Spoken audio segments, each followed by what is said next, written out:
It's February 22nd, 2025, and it's a beautiful day out here, and I'm out here with my good friend Dan from DC Outdoors. So last year we were guilty of only fishing at the same lake quite regularly. So we're on a new lake to us for ice fishing. We're out here at Narrow Lake up towards Athabasca.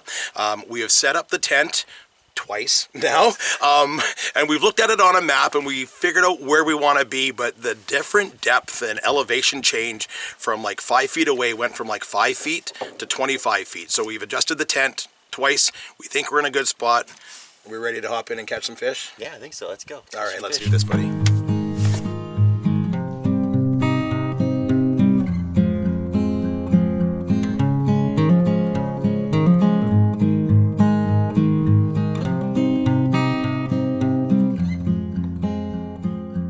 Bit of that landscape and lake bottom. You can see the drop that we're on, and it drops pretty good. So we're in about 12 feet of water here, but 5 feet out the tent it's down to 25-30 feet of water. So we've had one pike swim by on camera, no bites yet.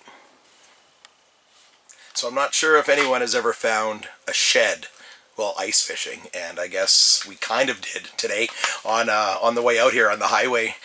Dan and I are talking, and we're seeing lots of coyotes in the fields this morning as we make our way out to the lake, and suddenly I look down into the ditch and I see what I think is a shed, and sure enough, as I drive by it, I see the tine. So I hit the brakes and stopped and picked it up. And it's a nice little 5-pointer here, and surprisingly enough, the trail that it came out of onto the ditch is a property where I have permission on for a grazing lease. And I've never seen an animal in there, so the fish aren't biting yet, but we're not skunked because we have a nice whitetail shed that we've got today. Well, we're on our third spot of the day, and no luck. The other spot only had one pike that swam by on camera, but nothing else happening in the next hour, so we've moved spots. We're in a little bit deeper water, probably around that 18 feet of water, 18 to 20 feet of water now. No weeds on the bottom, sandy bottom. Gonna keep trying our luck here. Hopefully this spot will heat up and we will bring you into the fishing action soon.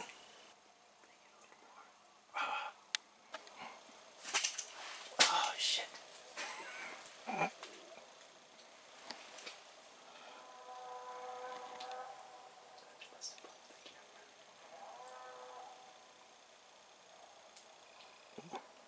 Right in front of the camera.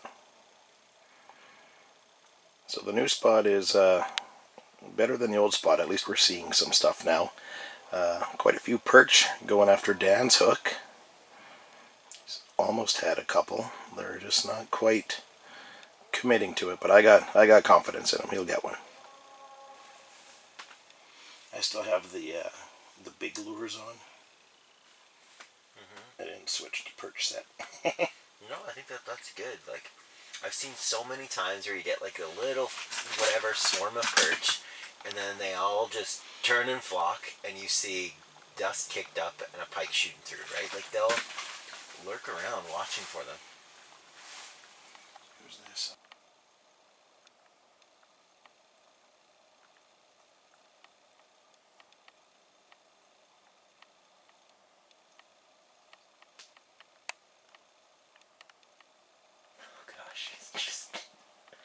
He's looking right at it.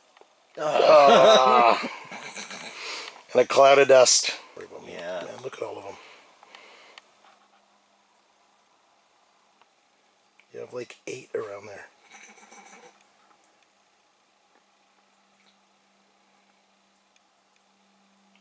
Jab, jab.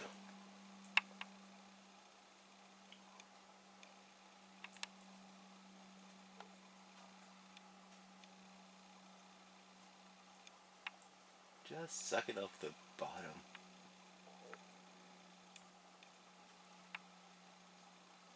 There's so many. So many. Oh, see that big one come through? So there's a bunch of perch swimming around, and they keep hitting Dan's hook. So I still have a bait set up for something larger, like a pike or a walleye. But I'm going to change to a little tungsten as well and see if we can get something up the hole for you guys here today. Rotates. Nice. I'll go with like 2 maggots. If I can find 2. Just I know you need those reading glasses again. We're joking around that I need to add a pair of reading glasses to my tackle box, because to thread a line or to find a maggot in sawdust, when you're over 50 now, it's harder. We're on fish. I got a pike. Changed my setup. Little one, but... Ooh, good job, buddy. Okay. Nice, good job, buddy. We got one. He's pooing all over me. And he's wrapped in my line because I didn't do this right, but...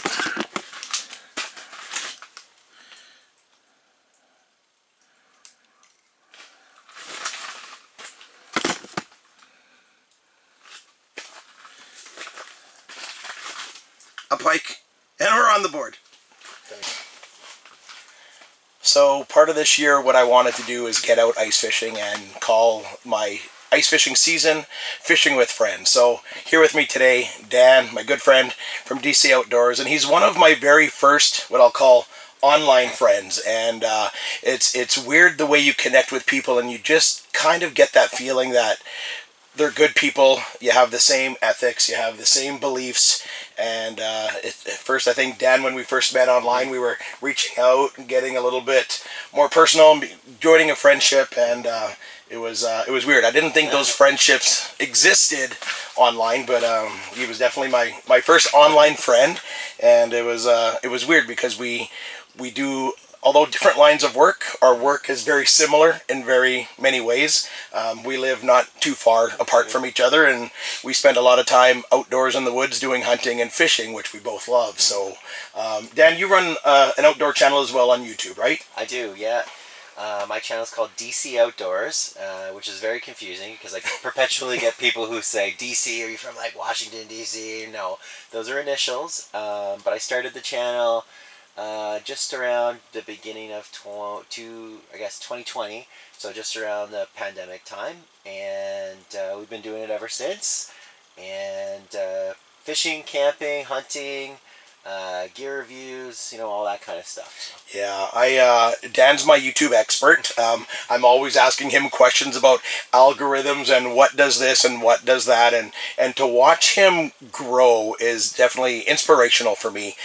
From where he started out with, I think where every one of us starts out with just a rinky-dinky channel and recording some of the things we do outdoor in the woods, and on the ice fishing and on the open water fishing, and his channel's really good. He incorporates a lot of his, what I'll call, family values, and he's got 2 young sons that he refers to as the Snack Squad, and I absolutely love that name because when you're hunting or fishing with youngsters, that's what they do. They just eat snacks, and that's how you keep them entertained. But what do you like about getting your kids outdoors, and what does that mean to you? Yeah, so I mean, it means everything to me. That's simply put in 2 words or 3 words. I mean, it means everything to me. I always wanted, the opportunity to take the boys outside and for them to experience the outdoors and have fun to it. Just basically open up the door for them to do with what they, to enjoy with what I like to do. And for me, with the Snack Squad moniker, it's important, especially when your kids are much smaller, to challenge them to the point that you push them a little bit, but not to overly push them to the point that they hate it. Yeah. So for me, the Snack Squad piece was just about like, let's hike to that end of the trail. We'll stop there and we'll have a candy bar. Or, let's push it a little bit further and we'll go walk through this trail, and then we'll eat lunch.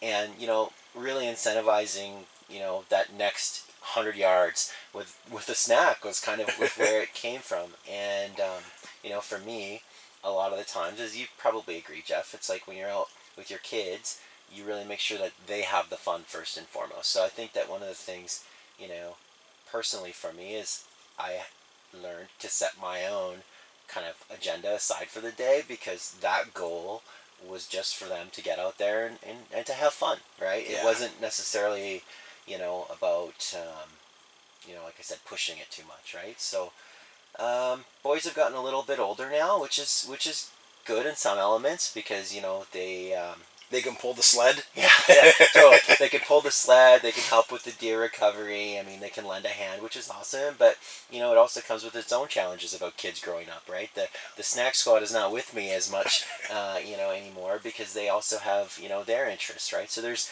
certainly an evolution there, but I really, really, really appreciate the time that they spend with me outside, and it's awesome because, you know, for my channel, when I started it, you know, I really had a couple mandates. You know, for me, first and foremost, it's a time capsule. You know, it's something that I wanted to be able to film on, so that way I could look back. And even I go back and look at those videos from 5 years ago, and I can't believe how much they've grown. Yeah. Right? Well, it's funny because, I mean, I've been following you and following your channel for a long time, and you've allowed us into that part of your life where we've watched them grow up, right? Like even with your oldest boy, when he harvested his first deer and whatnot, we're on the phone, we're texting. I'm like, man, in the truck, call me. I want to talk to him. So it's you've shared part of that, and I think it's so great. And like you say, when they learn at their own pace without pushing, they really enjoy it and appreciate it themselves. And to watch things, and we'll throw videos up of what's happening on Dan's videos right now, but to watch your son take his first deer and then his second deer, and then for your younger boy to go and start shooting grouse, right? And just that excitement and that time capsule, you're right, because that time goes by so quick and you just get used to it. But when you rewind it and you look at those videos from 2021, you're like, oh my God, look how little they were, right? And, completely, yeah. I'll find myself go back to an old video because, you know, I talk about some of that nerdy stuff about YouTube, and I'll go back and say, oh, okay, are those old videos optimized? You know, the old videos have the right title, and you click onto one of those, and like I said, you just, you know, it takes you back to a time. So that was the most important thing for me. And then the other thing with the channel was to just inspire people to get outdoors. I mean, a lot of the people that watch our videos, Jeff, they watch them because they can't get out.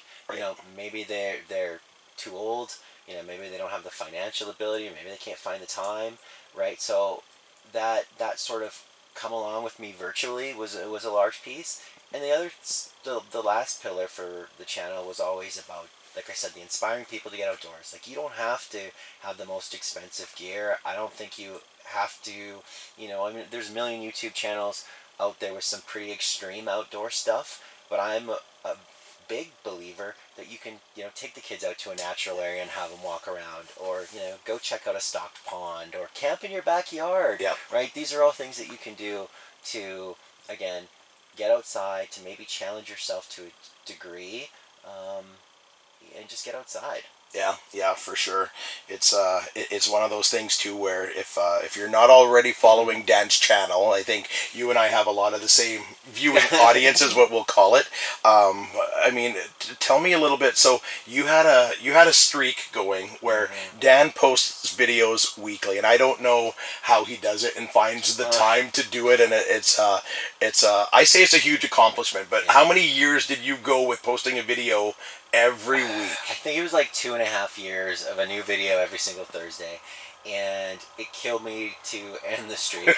I am persistent to the point of a fault. So it's like if I haven't put something out and filmed something, I'm trying to find a way to cobble together something to continue the streak. So I was really proud of that run.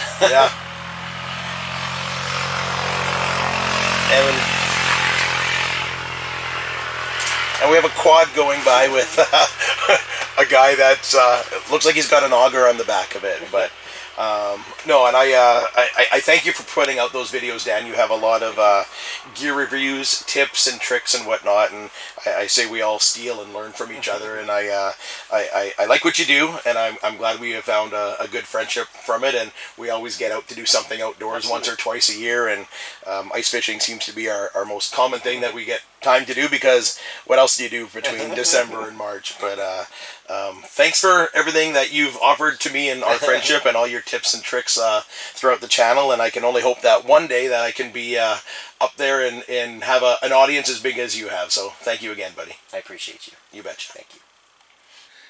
Well, a slow day out on the water with only one pike brought up through the ice. Dan had a whole bunch of perch taking hits, but we weren't able to snag one. But always fun to get outside, and on a beautiful day like it was today with great company is one of the reasons why I love doing what I'm doing. So Dan, a pleasure. Absolutely. Thanks for coming with me today, and I hope we can get out here and do it again soon. Absolutely, man. Count me in. All right, man. Let's get home. All right, sounds good.